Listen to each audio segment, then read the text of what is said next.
Live from the heartland and the crossroads of America, it's Tony Katz Today. We are at war with Iran because Iran is at war with us. It's not because I want it. It's not because I desire it. It's not because I'm a warmonger or any other nonsense, garbage, bullcrap positioning. It's because it's real. I have got 3 dead. I have got 25 injured at this attack on a base, Jordanian base near the Syrian border. The people on the other side of this coin of we're at war will say to me, yes, because the problem is we have American troops there to begin with. If we had no American troops there, we would not be at war. I will break this down as to why that is an improper response, although an acceptable question. This is where nobody's going. They're so busy engaged in the fiefdoms, trying to prove their political bona fides and, of course, their loyalties. They're not asking the right question. Tony Katz Today. Good to be with you. Find everything at TonyKatz.com. The phone number, 833-GOT-TONY, 833-468-8669. That's the number so you get to be a part of the show. Again, TonyKatz.com for everything else. And for those of you watching the live stream, leave your comments. Happy to talk to you. This is not the first attack on the U.S. from Iran. Remember, Hamas is Iran. Hezbollah is Iran. The Houthi rebels, that's Iran. They have been in constant states of attacking U.S. troops and U.S. interests all over the area. There have been scores of attacks, so much so that when soldiers, U.S. soldiers, were told to get traumatic brain injuries, I've got people like John Kirby, National Security Coordinator, or the spokesman for the National Security Council, downplaying it. It's just a traumatic brain injury. No big whoop. No big whoop at all. It's a pretty big whoop. It's a massive whoop. You have soldiers that are getting injured, U.S. soldiers. The argument of should they be there or not can happen.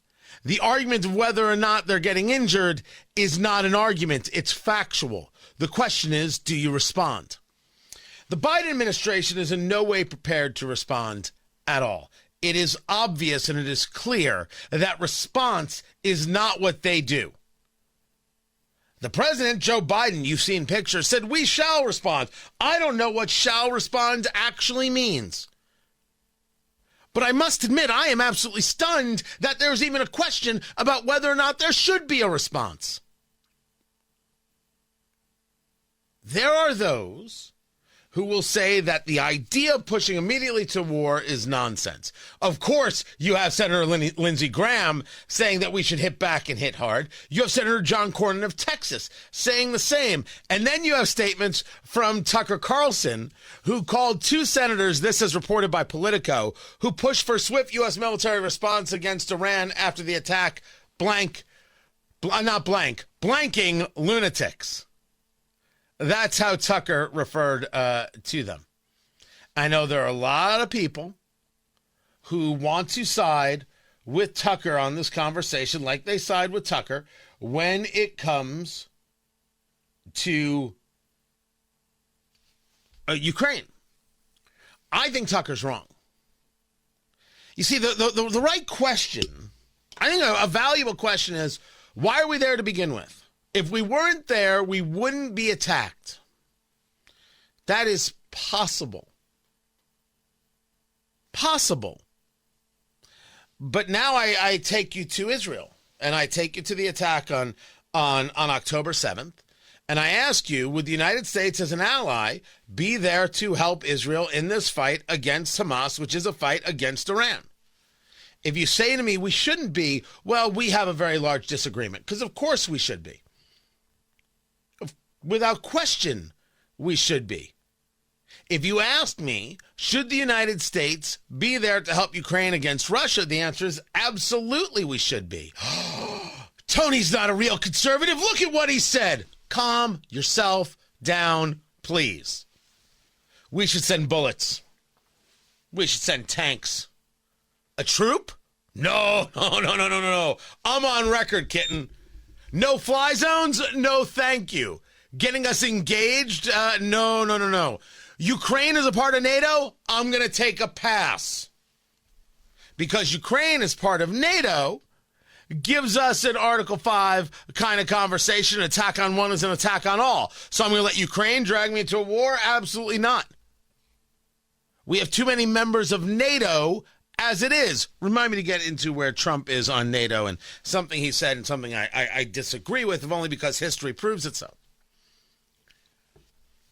We shouldn't be there to begin with is a conversation. And one could decide it is the foreign policy of a nation. The question is, are we prepared for what comes next? Do we accept what comes next if we are not there? So we have, for example, the Houthi rebels, who have long been involved in a proxy war against Saudi Arabia in the civil war in Yemen, trying to dictate control of the seas, whether it be the Red Sea, whether it be the Gulf of Aden, whether it be the Gulf of Oman, whether it be the entirety of the Persian Gulf, the Straits of Hormuz, engaging rocket attacks, never mind against Israel, rocket attacks against U.S. ships, and hijacking ships, taking people prisoner.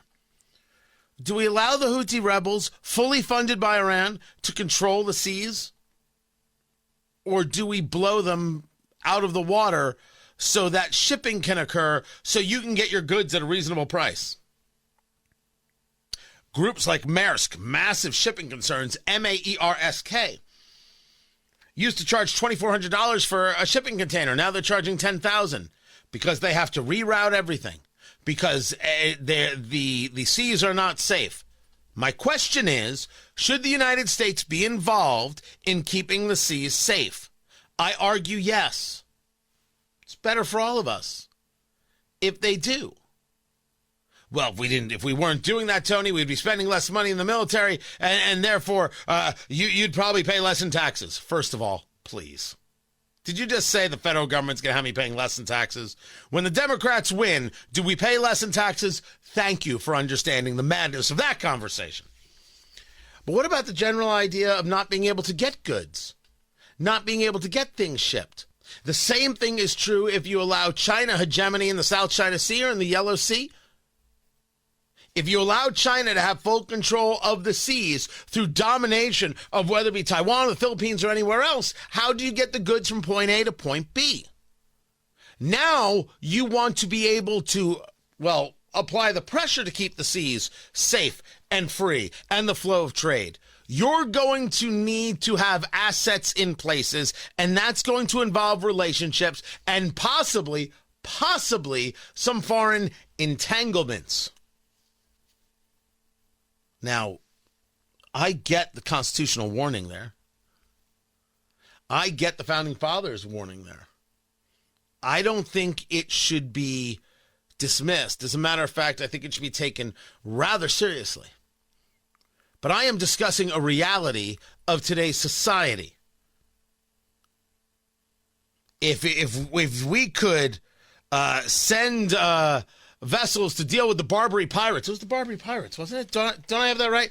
Clearly, we should be people taking a look at how do we ensure that goods get through the Red Sea, get through the Suez Canal, get through the Mediterranean, get through the Straits of Hormuz. How do you do that without assets in the area? So maybe the conversation is we don't need necessarily every asset in every area, but we need some assets in some areas, which still, for a fair amount of people on today's right, would be seen as heresy. Allow me. They're wrong. They're wrong. That is not a warmongering posture. As a matter of fact, I believe it is the opposite. It is to discourage. Remember that deterrence is an actual thing. Our problem is that under Joe Biden's, deterrence doesn't work a good holy damn. And we've got so much proof of it now in so many places. Can we discuss the fact that leadership actually does mean something and strength is something that is perceived? Because the argument of, this crap doesn't happen if Donald Trump is president. Yeah, This crap doesn't happen if Donald Trump is president. This is so not a debatable subject. This is exactly the conversation going on. Bar stools across the country, barbershops across the country, PTAs across the country. This stuff doesn't happen if Trump is president. Fact. That means a projection of strength matters. But the projection of strength has to be accompanied with the actual willingness to do the thing. You can't just say you're going to be strong. You actually might have to do. This is where I believe that to the extent that I am properly understanding, let's say, Tucker Carlson's position, I disagree. Because Tucker might be saying, look, I don't think we have to do this. I don't think we'll do this. We don't have to get in here. We don't have to get in this war here. We don't have to do this. But every now and again, if the moment occurs, you might actually have to do something. Like that might be his argument after some conversation. In which case we would agree more than I thought. You kill 3 U.S. soldiers, 3 U.S. service members, and nothing happens? Sorry. That is not perceived as strength. You see, we might think of it as keeping one's cool. Oh, we didn't get overexcited. Oh, we're not going to go overboard. Oh, we're going to show the restraint. That's how we see it as a Western society. That's not how they see it. To understand the issue is to understand that as societies, we are very, very different. Culturally, we are different, and the connection points are near nil. We don't see the world the same. We don't see the attitudes the same. We don't see the desires the same. What some might view as coolness and calmness and rationale, they view as weakness and are willing to do it again. As Major Mike Lyons, retired United States Army, has explained more than once, the Iranians only understand a punch to the face, and then they stop and understand we're talking about the mullahs, the hardliners, and the clerics. We're talking about the Ayatollah. We're not talking about the people. The people who are Persians, they want to drink coffee and engage in trade. They want to live free. They don't want this crap, this garbage that's thrust upon them for years now, for decades now, because of the Ayatollah. They'd be much happier if the Ayatollah was gone. And certainly, Iran would not be so free to make these maneuvers if Joe Biden had not tried to bring them back into the JCPOA, the Joint Comprehensive Plan of Action, had not engaged in any relief of sanctions. To Trump's credit, the conversation of the sanctions are working, had them on the ropes, had them in a vulnerable position. This is all accurate. But here we are now. Not in the world we wish we had, but in the world we have. You know, it's Donald Rumsfeld. You don't go to war with the army you wish you had. You go to war with the army you have. We've been attacked by Iran repeatedly. Troops have been injured, and 3 have been killed. The question before us is, what do we do now? And if you tell me nothing, I'm sorry, that's not acceptable. Try again. If you want to do something, you're a warmonger. Kiss off. Try again. I am not a warmonger. I did not start a fight with Iran. Iran started a fight with us.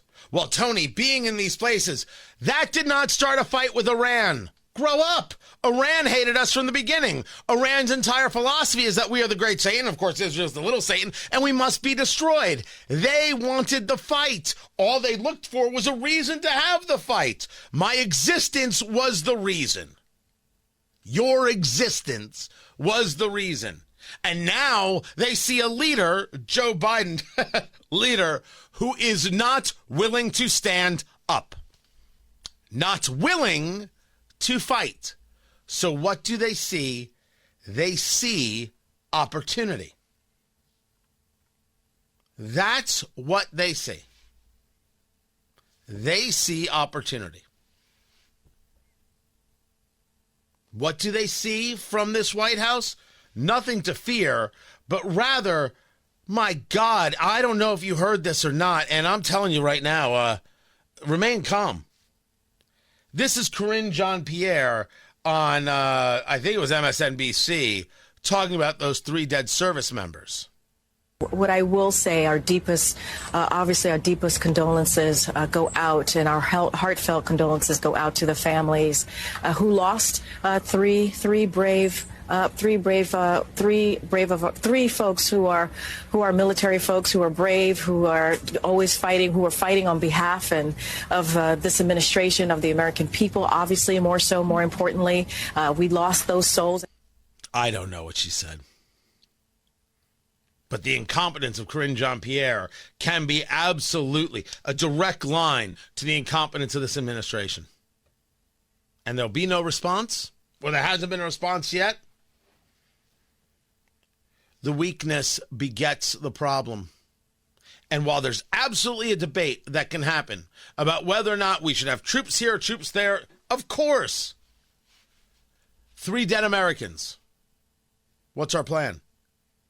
Probably the same plan when Americans were taken hostage and killed by Hamas. Nothing. Absolutely nothing. I'm Tony Katz.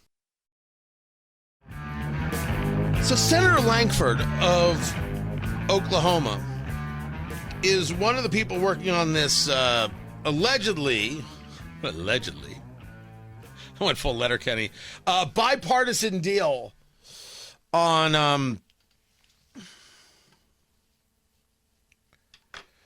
the border. The problem for Senator Lankford is that you would have to trust that the Democratic Party can be trusted on the border. Like when you see Joe Biden say, I'll shut down the border if a deal gives me the authority to do so. What the hell's wrong with you? You have the authority right now. This is... What are we, in the upside down? This isn't a debate. You have the authority right now. How could you even begin to say to anybody, well, if Republicans just would sign my deal, I'd be able to finally help them? We don't notice how ridiculous that sounds? Okay, people, move along. There's nothing to see here. Sounds pretty Okay, ridiculous. people. I'm done with that. It sounds pretty ridiculous indeed. Tony Katz today. Find everything at TonyKatz.com if you would. By the way, save the date, April 18th, if you're in the Indianapolis area. My Cigar and Bourbon Show, Eat, Drink, Smoke. We will be live. Tickets will be for sale coming up in the next week or two. Some rare bourbons, some good cigars, some excellent food, and jocularity will ensue. That's April 18th. Save the date, and then you'll learn how to get your ticket. This is Senator Lankford saying that clearly what is being discussed regarding a border bill is completely misunderstood, that this is all just internet rumor and nothing else. As and a bunch of other folks is, they're still waiting to be able to read the bill on this, and this has been our great challenge of being able to fight through the final words to be able to get the bill text out so people can hear it. Right now, there's internet rumors is all that people are running on. It would be absolutely absurd for me to agree to 5,000 people a day. This bill focuses on getting us to 0 illegal crossings a day. There's no amnesty. It increases the number of Border Patrol agents. It increases asylum officers. It increases detention beds so we can quickly detain and then deport individuals. It ends catch and release. It focuses on additional deportation flights out. It changes our asylum process so that people get a fast asylum screening at a higher standard and then get returned back to their home country. This is not about letting 5,000 people in a day. This is the most misunderstood section of this proposal. And let me tell you briefly what it is. In the last 4 months, we've had 7 days. In 4 months, we've had 7 days that we had less than 5,000 people. This is set up for if you have a rush of people coming at the border closes down, no one gets in. This is not someone standing at the border with a little clicker saying, I'm going to let one more in. We're at 4,999, and then it has to stop. It is a shutdown of the border, and everyone actually gets turned around. Okay. Now, in order to believe that part true, you have to believe that Biden would actually have Border Patrol do it. Not that there's something within the legislation that says that. However, We don't quite yet know where this legislation is. We don't quite know what has happened.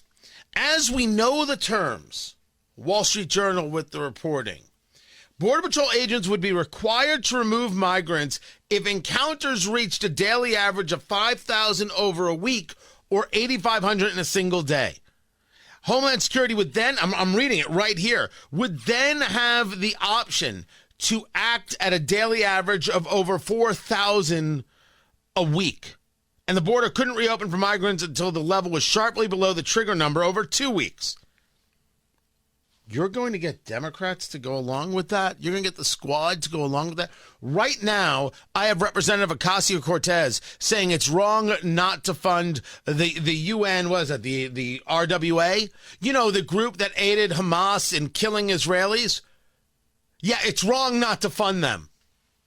You're going to get these people to somehow be okay with shutting down the border? You're out of your head. You're out of your mind. And this is where I would provide serious warning to Senator Lankford. You're talking about trusting a political party that cannot be trusted. This is why you have this. Oklahoma GOP condemns Lankford for the bipartisan Senate talks. That is something else.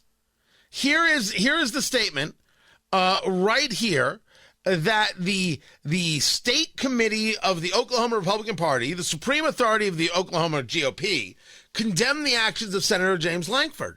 The resolution calls on Senator Lankford, quote, to cease and desist jeopardizing the security and liberty of the people of Oklahoma and of these United States. Further, it states, until Senator Lankford ceases from these actions, the Oklahoma Republican Party will cease all support for him.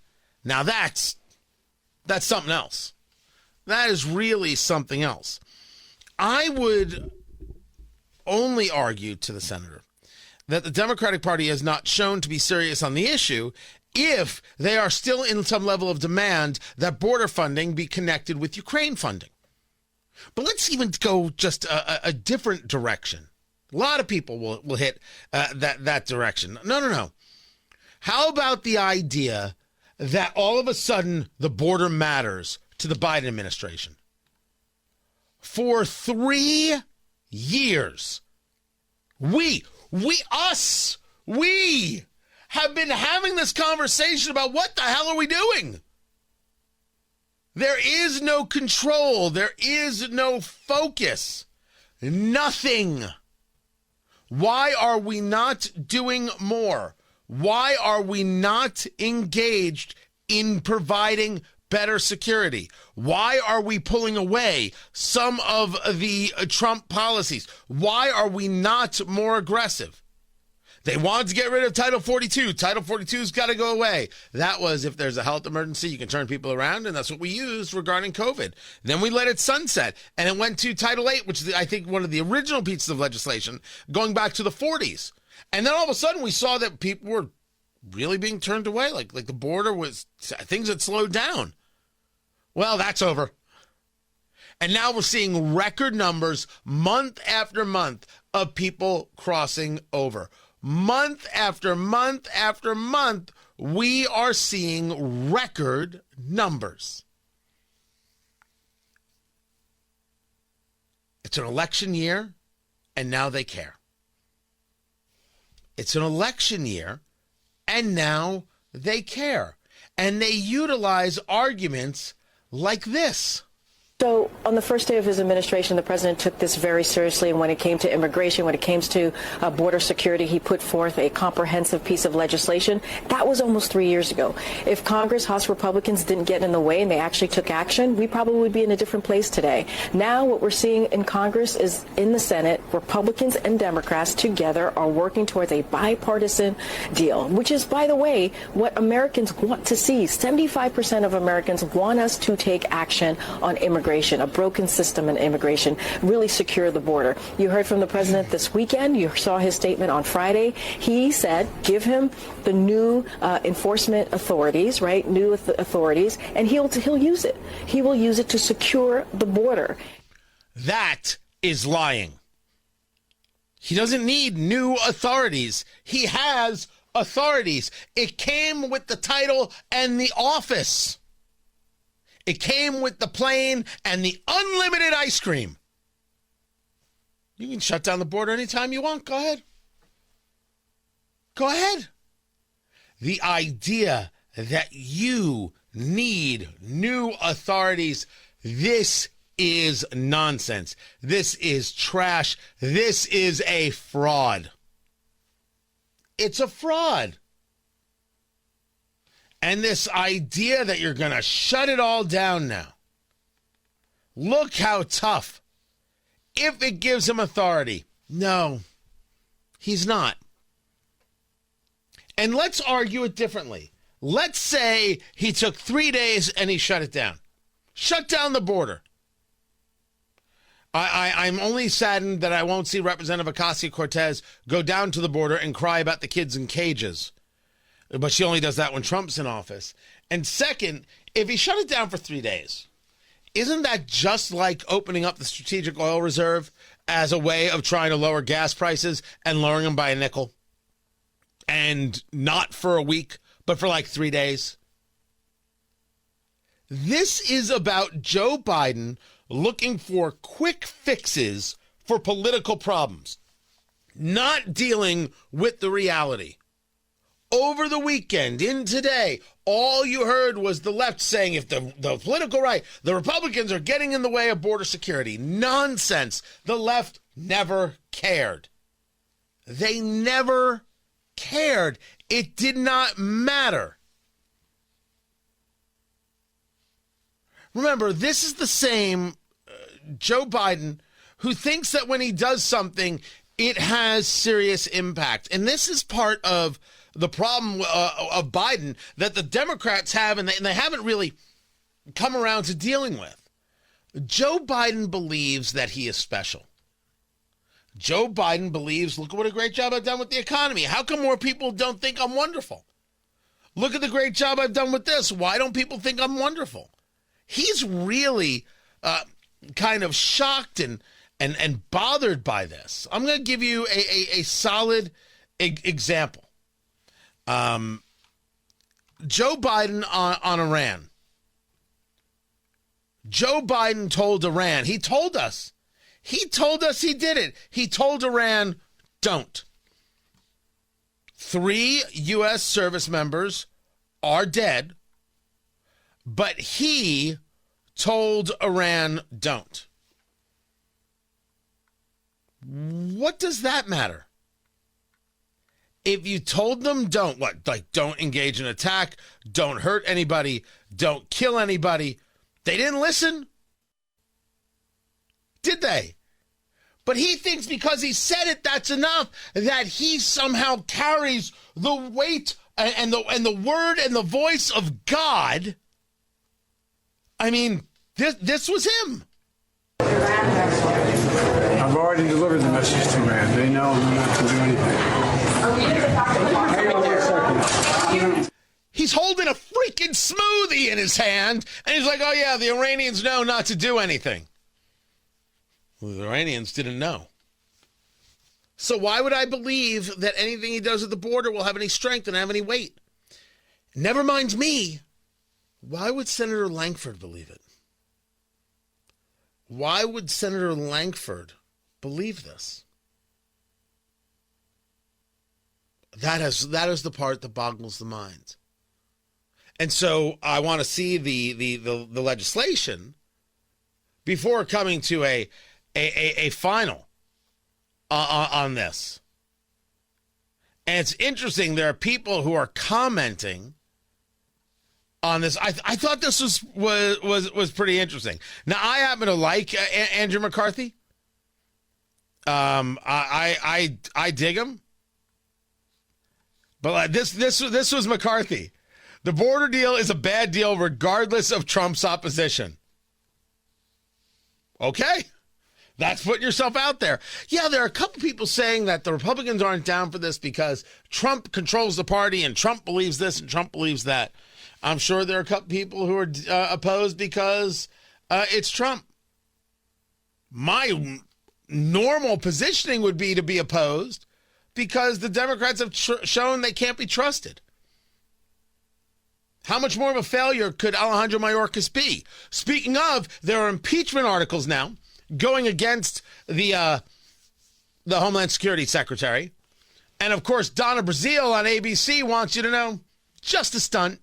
You seem to trust journalists more than I do. I trust certain. Nah, that was Bill Maher. That wasn't it. Here's Donna Brazile. And what is with the impeachment? It's obviously all about the border.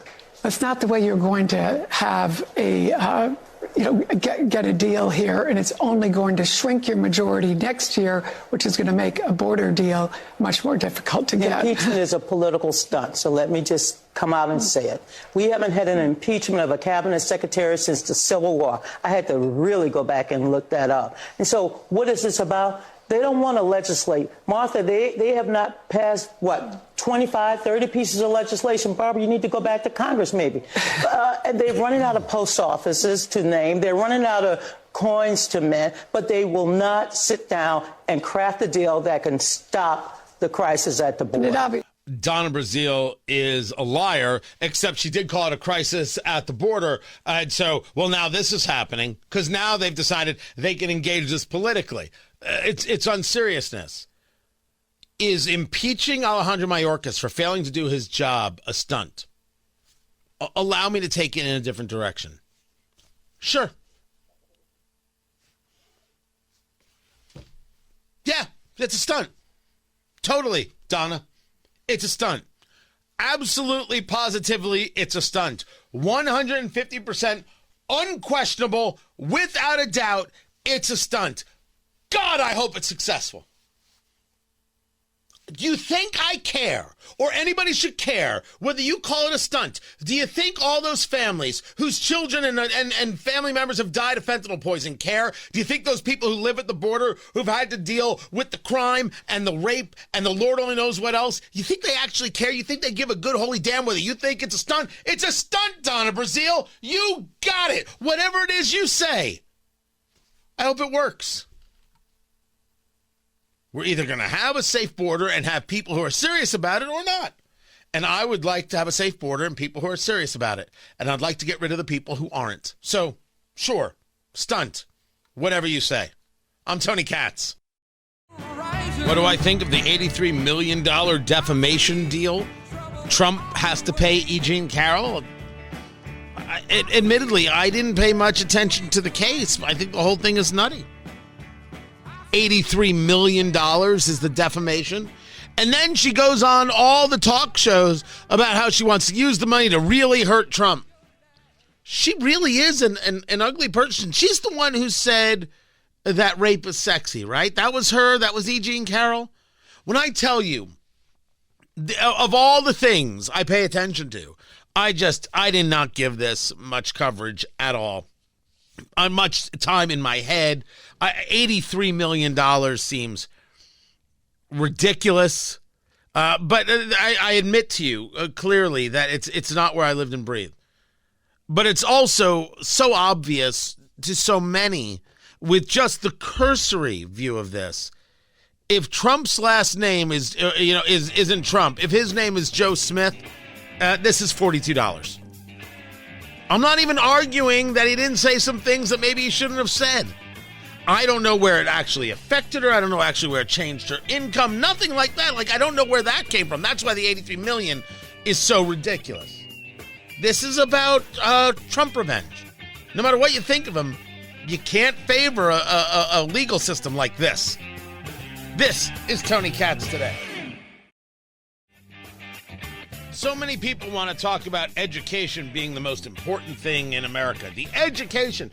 We don't even know how to define terms. We don't understand the issues. It's like with the border, which is the biggest story in America. We don't even know the basics. Or at least I should say they don't. We do, because we study the thing. Tony Katz Today. Good to be with you.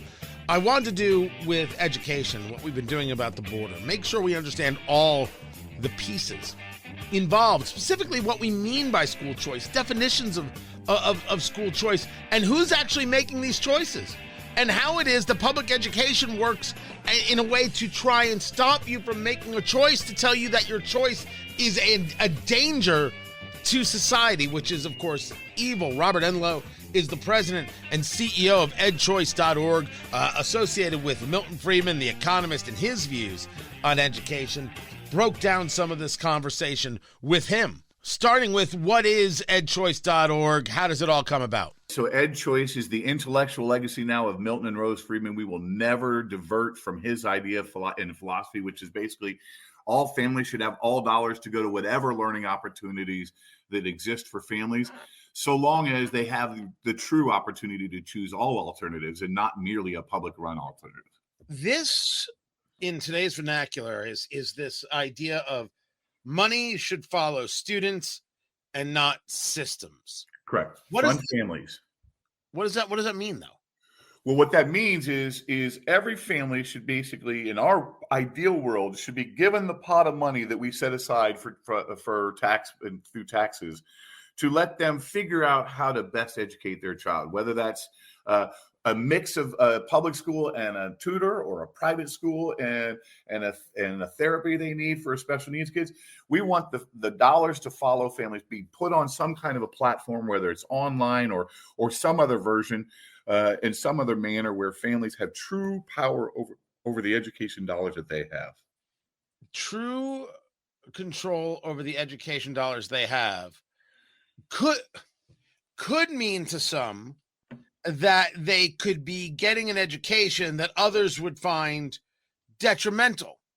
But that is not the place you play, because in the overall conversation, it should be about who gets to decide here.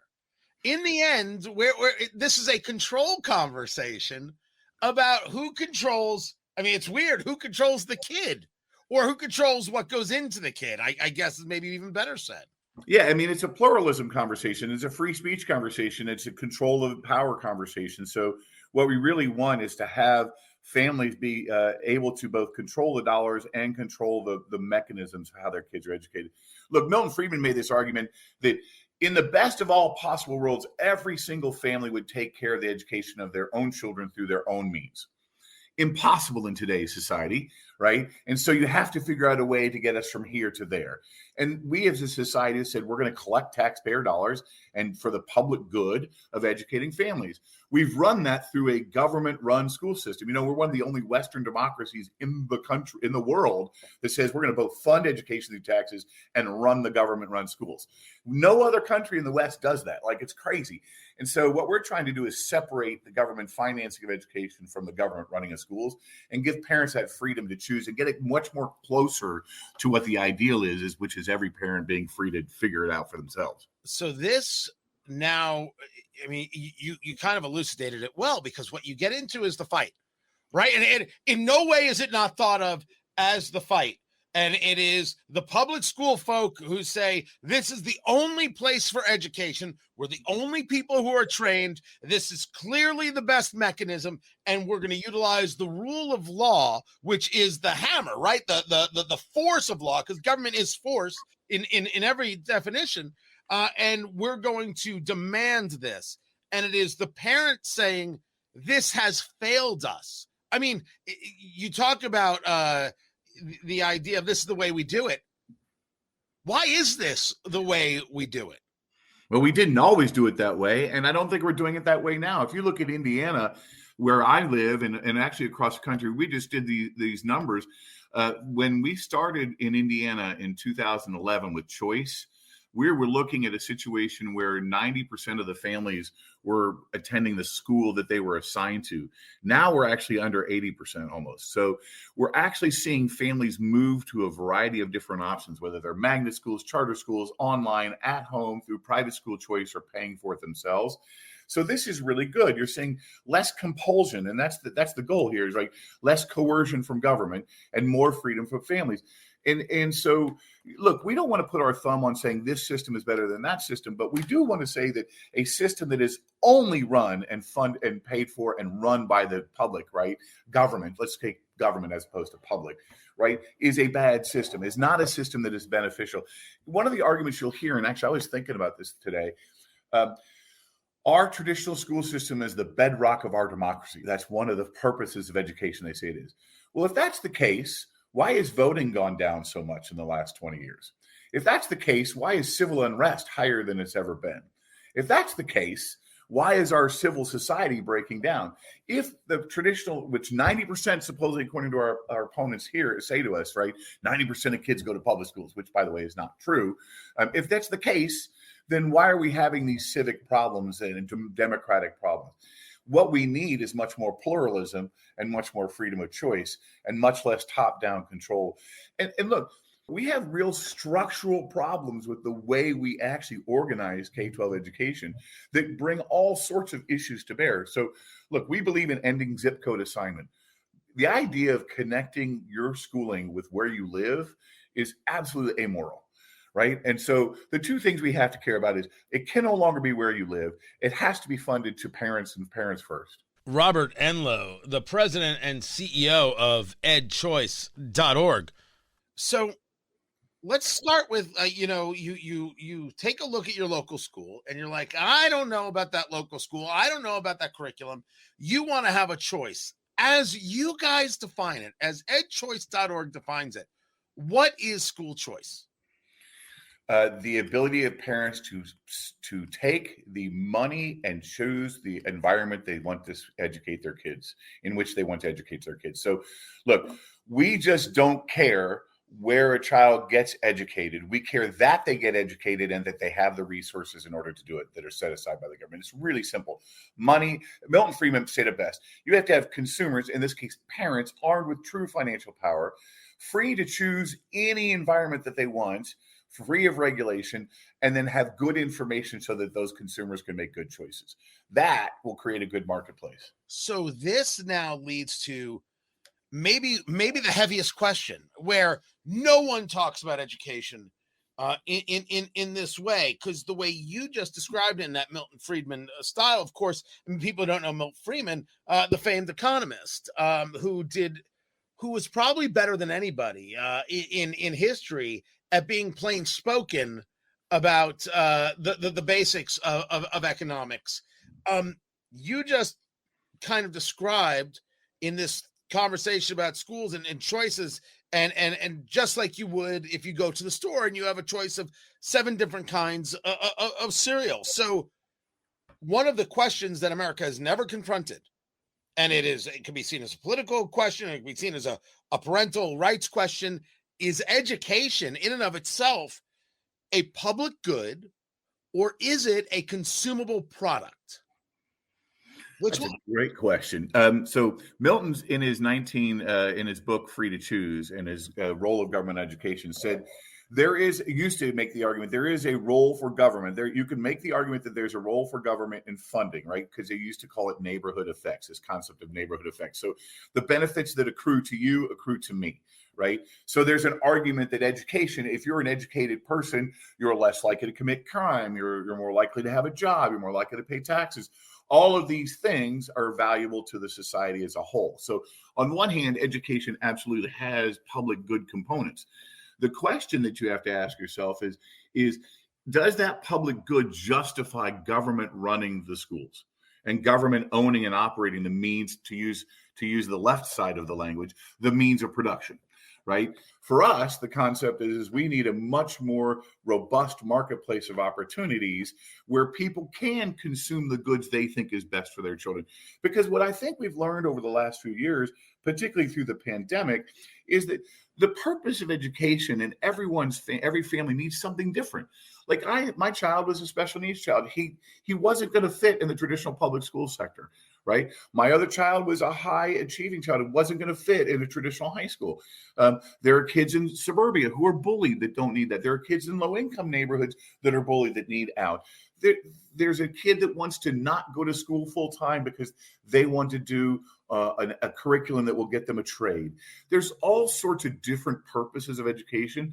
And the goal here is to create a sense of self-fulfillment and so that the child can be the best they can be so that we can have a better society as a whole. And I think when you look at the public good of organizing education around that concept, the idea that families being empowered and children being empowered to be their truest self, you're going to come up with something different than we have now, right? And so on one hand, there's a public good argument, but on the other hand, there's not a public provision argument. I think it's a fascinating question as well when it was first presented to me. And I make the argument on the consumable goods side, because or consumable product side, because if you tell me that it's a public good, but I don't think it's doing any good, how is it a public good? The very concept of public good has to now be delivered by force in some way to you. If I don't think it's good, but the state tells me it's good, now I'm not free to say it's not good. I'm not free to now make, I'm not free to choose. Yeah, that's right. A pun. But just because it's a public good doesn't mean that the state has to do it. For example, I believe a company that is a robust company that provides a high quality product that employs tons of people in order to achieve that product and get that product out, that is useful to people who purchase it, that is a huge public good, right? This concept that somehow a company that provides a high quality product to families that want it, for example, let's say education like Saul Khan, that's not a public good, is sheer lunacy, right? So this concept of government is the only one. No. Hold on, I'm going to go with the interruption. I'm not arguing that Khan Academy, if you've never checked it out, it's quite incredible, isn't a public good, meaning that people may enjoy it. I'm saying that what we deal with when parents take a look at where their choices are and the very concept of choice, they are confronted by people saying, no, you have to go to the public school. Yeah. This is what's good. This is what's right. And as a matter of fact, if you go to a private school, you're hurting these children. You're not good. Yeah, so we're agreeing. We're totally agreeing, Tony. I'm just saying I totally agree with you. The concept of public good cannot be limited to a government-run function, and it cannot be forced and compulsed upon people by the government. And I think that's what we've had in our traditional school system when you've connected where you live with what you do. I find it hugely ironic when someone will say, oh, if you go to a private school choice program, you're hurting the public good. You're like, wait a minute, these kids graduate at higher rates. They're better citizens. They vote more. They have tax-paying jobs. This seems to be a good thing, particularly for the choice programs. We know that Indiana parents, for example, that we did these studies back when it was a low-income only program. The families in the program communicate with the teachers more than they used to. They volunteer in the school more than they used to. They involve themselves in community events more than they used to as a result of the choice. So to me, that's a huge public good. And the theory is anyone who's free to choose creates a better public good, right, than someone who is compulsed. Can you give me really quick the numbers since you've been at this over at edchoice.org, where the numbers are on those choosing something else other than public education? Well, nationally or state-wise? Because I give you by state. We just released this, right? Well, the by state you can find at edchoice.org. Give me the national number. So the national numbers are really interesting. We just did this right now. So, and let me read them to you. So in America, 61% of Americans now choose their assigned traditional public school, right? So they just assign, they just go. 12% are choosing a public school, like they're going across a district or something like that. So that's 73% now in some kind of public school system. 7% are in charter schools. 5% are in magnet schools. 1% are virtual schooling. 5% are now homeschooling. 7% are paying for private school out of pocket, and 2% are getting educational choice programs through ESAs and vouchers and tax credit scholarships. So that is a significant reduction of where people have been going over the last few years, right? You're seeing traditional schools like being assigned where you live, significantly going down for people to say, I want to go somewhere else. I want to go to another public school. I want to go to private school. I want to go to charter school. I want to go to homeschool. But it's not that 73% doesn't mean that 27% aren't going to public schools, right? It does. Yeah, it does. So it absolutely means of students in today's America are not going to a public school. That's Well, if you include magnet schools, so it's more like 20. It's more like 78, 77%. So let's call it 78%, which means 22% are not.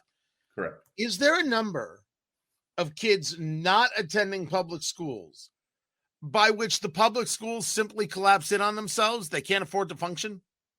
And is that a goal? I think we're going to find that out in the coming years. So in our state, Indianapolis, Indianapolis public schooling, right? As far as the data we have seen in IPS, only 30%, 33% of the kids are going to their actual assigned school, right? The rest are going to innovation charters, other charters, or using vouchers or using homeschooling. So we'll find out how the state's largest school district will deal with that once the pandemic funds run out. But right? You understand what I'm saying? If they're choosing other places, there comes a moment where this beast and all this money that they spend and they want to allocate no longer supports itself. Like anything, if I have a restaurant that seats 500 people, but I only get 82 people in the restaurant every night, eventually I can't afford to keep the doors open. Yep. So what's happening right now in America, like we know from school choice studies, by the way, our opponents even accept this, right? If you're in a voucher state, with the studies show that public schools get better, right? So when the presence of a voucher program makes public schools improve faster on their outcomes, right? So that's one thing. I think what we're going to find out in the next few years is what impact it will have on governance and modernization of funding. And those two things, I think, will signal what the future of traditional schooling is going to look like, particularly in states like Indiana. Yeah, think about it. Florida now has 300,000 kids on a choice scholarship. 300,000, 400,000 applied. So, I mean, it's huge what's starting to happen in these numbers. Arizona is now around, I think 7%, and Florida is now 10% of the kids are using these scholarship programs, right? So it is getting to a significant market tipping point. And I think we're going to find out pretty quickly how the system responds.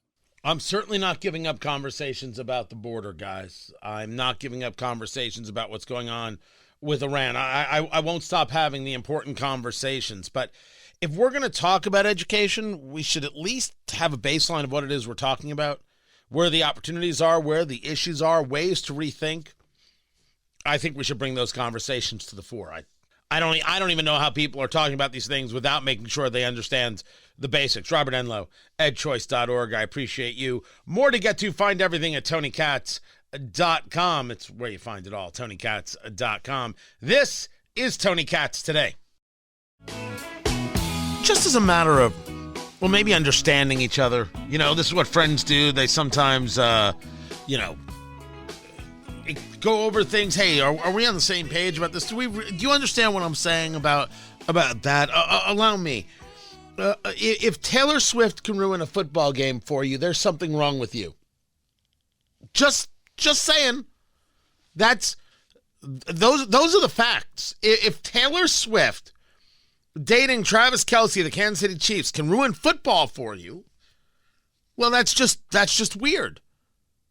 Now, thinking that people make too much of this celebrity couple, my God, it's America in 2024. Celebrity couples, I mean, that's all people talk about. Do I really care who Kanye is dating now? Of course not. And neither do you. Yet somehow people care whether or not Pete Davidson is dating whomever. And oh, by the way, how does he get all of those hot women? That's nutty. Tony Katz. Now that's something to be angry about. Tony Katz Today. 83. Sorry, I made myself laugh. I apologize. 833 got Tony. 833-468-8669. Pete Davidson doesn't care that I said that. He would be like, that's your problem, Katz.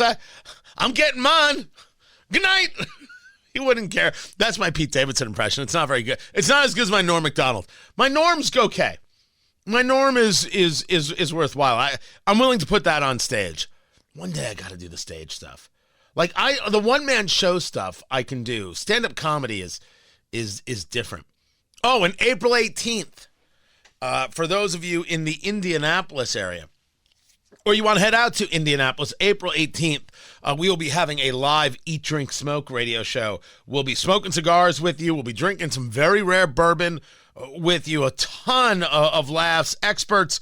It's going to be a fantastic show. We're doing it all live. If you don't know Eat, Drink, Smoke, my cigar and bourbon show, which is heard across the country, eatdrinksmokeshow.com. I'll announce when tickets are on sale in the next, they should be going on sale in the next couple weeks. Right there. It's a limited audience. It's going to be fantastic. But people are really upset. Now, to be bothered that it's the Chiefs again in the Super Bowl, we don't like this dynasty stuff. We didn't like it with the Patriots. We don't like it with the Chiefs. That the Chiefs were able to beat the Bills and the Ravens, sorry, they're incredibly good.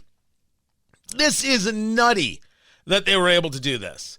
But no one wanted to see the Chiefs, and really, in the main, nobody wanted to see the 49ers because it was the Lions, and it was the Cinderella story, and it was the opportunity. And I'm not mad at Coach Dan Campbell going for it on fourth down. This is the team he built. This is the attitude with which he built them. Now, maybe he'll go back and say, you know what? Put 3 points on the board. Put him in a position to win so when the moment is right. But he's the kind of coach who believes every moment the moment's right. Go get the yard, get the first down, catch the damn ball. What's wrong with everybody? You knew how to do it in the first half. You totally collapsed in the second. Just madness there. But the 49ers have a great story in Brock Purdy. This guy was Mr. Irrelevant. And if you don't know what that is, the last person chosen in the draft is known as Mr. Irrelevant. That's the name. That's the title, if you will. The last person in the draft is Mr. Irrelevant, which is weird because they make so much noise about that dude. It's the person before the last person in the draft. That's really Mr. Irrelevant. And Brock Purdy has done nothing but play incredible football on this really nothing contract. And last year he was in the NFC Championship, but then he had the arm issue. And all he does is come back and win the NFC Championship after getting just rocked in that first half. I mean, it's an incredible story. And the dude just went home to his apartment where he has a roommate. That's how I know the story. He has a roommate because he can't afford it. Because it's freaking San Francisco and he doesn't make the Christian McCaffrey money. Oh yeah, I mean there's a good story there. There's a fun story there, and so you're gonna wanna watch it for sure. Except it's kind of boring in comparison. But to say I'm sick and tired of Taylor Swift and Travis Kelce, so I'm not watching. Man, you would let somebody so dominate your life like that? Why? What do you win? What do you get out of it? That's the part that blows my mind. Here, I have said very little, I think, in my life about Swift. It's just that the music ain't for me, and I just don't think I don't think it's a ton of talent. I don't. What she has built and how she has built it, the connection with the audience, that's legitimate. But the actual voice, the actual songwriting, well, it doesn't matter if I think it or not. She can think it about this radio show. She can go to hell if she thinks about this radio show, but she could.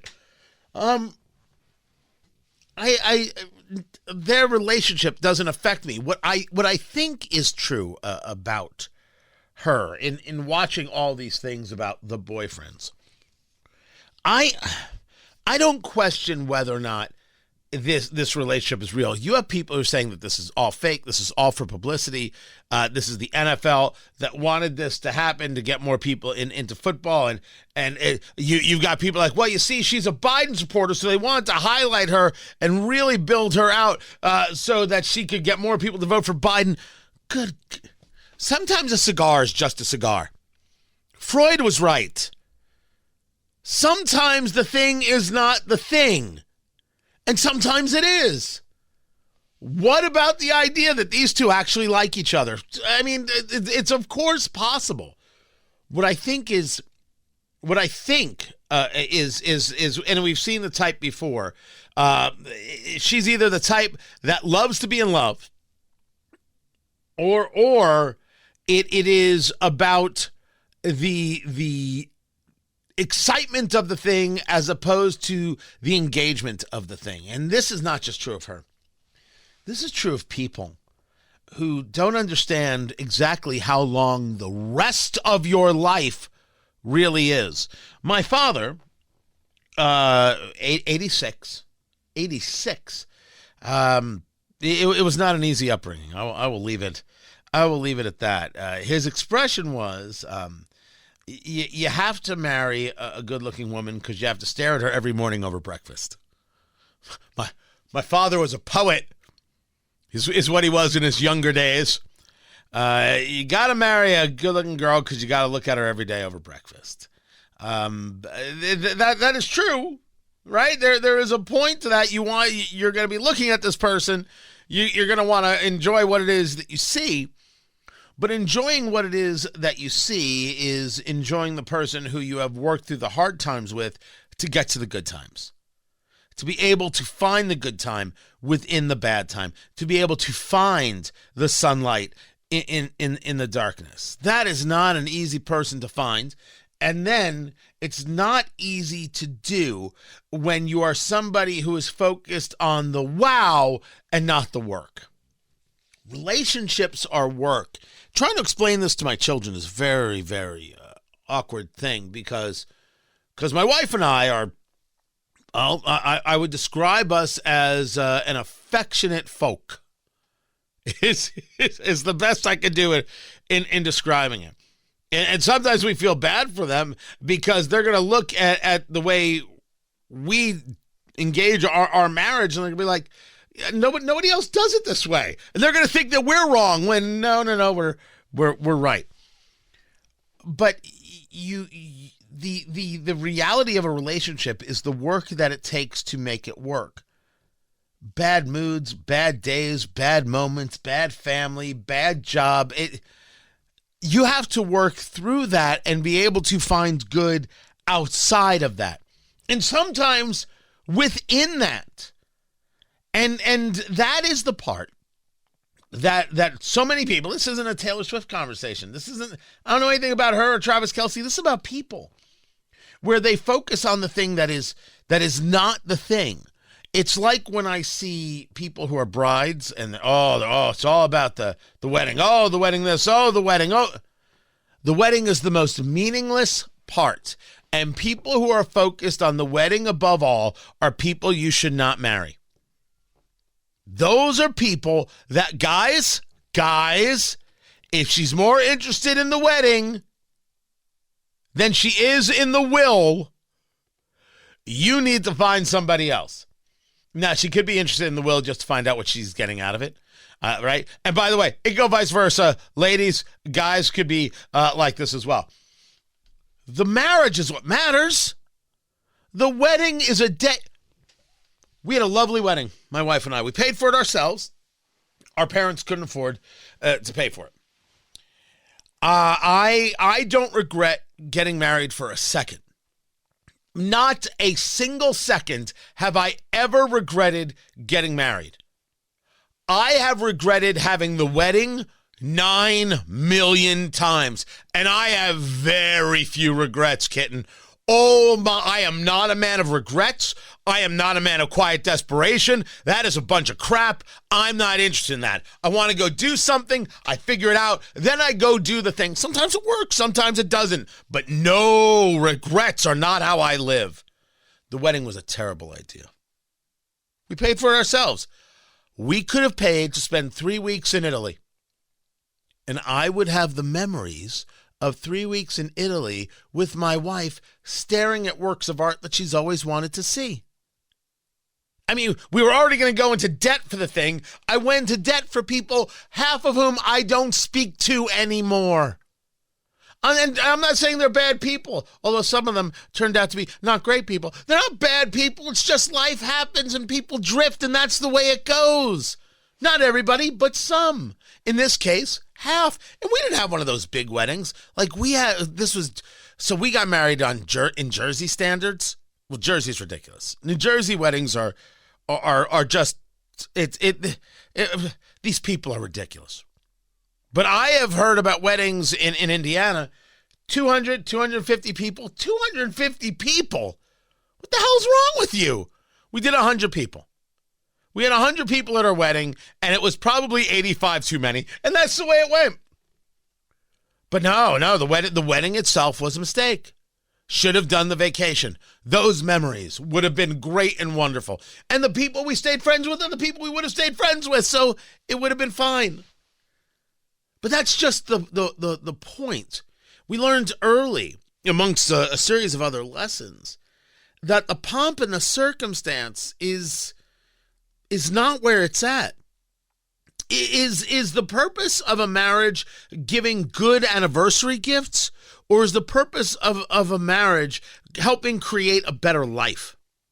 What's your purpose? What's your goal? What's the plan? I know of people who are very, very serious. Anniversary, it better be a good gift. They're like the same kind of people who, for Valentine's Day, it has to be like a week of celebration. Oh, and look, if you're a guy who wants to be into that and around that, I'm not going to stop you. I don't know. Everybody's got a fetish.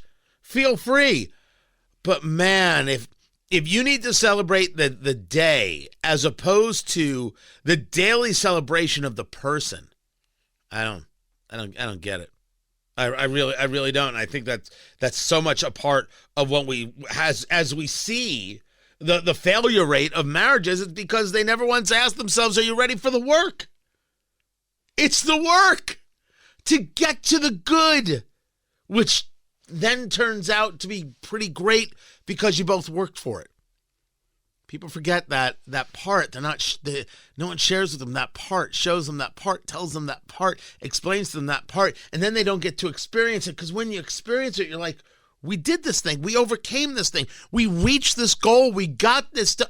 Holy cow, what can't we do? Right on, kid. And then it's off to the races. And then you get into the really hard stuff, whether it's kids or age or aging parents or whatever the case may be.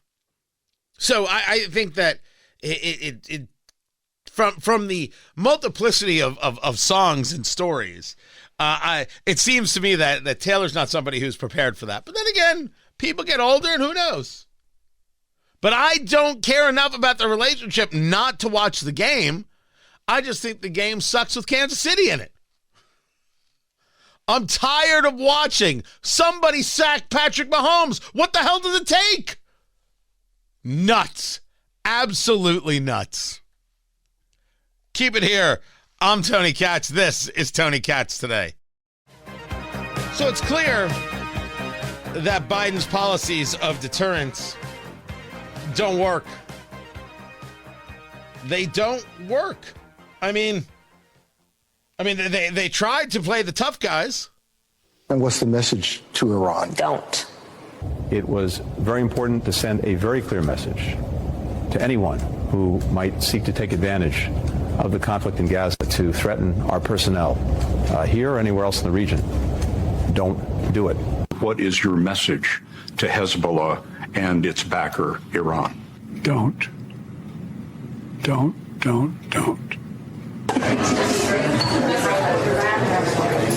I've already delivered the message to Iran. They know I'm not to do anything. I don't think they got the message. They murdered 3 American service members. They didn't get the message. Maybe it's because the messenger is so weak. They don't trust the messenger. They don't believe the messenger. They think that the messenger is a punk. Maybe what America needs is a new messenger. Yeah, let's go with that. This is Tony Katz Today.